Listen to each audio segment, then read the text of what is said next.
დასაწყვეტია იქით რომ ხედავ და ზუსტად ვიცი რა განცდებიც აქვს, როგორი ბრაზი აქვს იმ უსამართლობის გამო რაშიც არიან.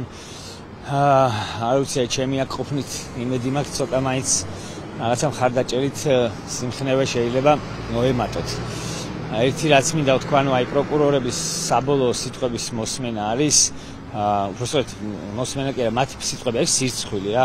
იმდენად არაფერზე არა აქვს სასაუბრო, რომ უბრალოდ შაბლონური ტექსტებით ერთი და იგივეს ისე ჩუმად ლაპარაკობენ, რომ ხმამაღლაც არავინ გაიგოს, რომ ისეთ სირცხვილ რაღაცეებს ამბობენ. არაფერი აქ ჩასაჭიდი და მას კიდევ ჩამოგვეძინა მართლა ერთი და იგივეს იმეორებდა 2 საათი არ გაჩერებულა copy paste-ით ქონდა შაბლონური ტექსტები. იმ ბიჭებს ვეთქვი, რომ იყვნენ მხრენად და აუცილებლად ჩვენ აქ ბოლომდე გავაგზავნებთ მათი თავისუფლებისთვის ბრძოლას და აუცილებლად მივახცევთ ამას, რომ ესე არ გამოვა რა ეგ ორმაგი სტანდარტით და უსამართლო სასამართლოთი ადამიანების ტყვეობაში დატოვება არ გამოვა არავის, არც ამ ხელისუფლებას და არც ერთ ხელისუფლებას.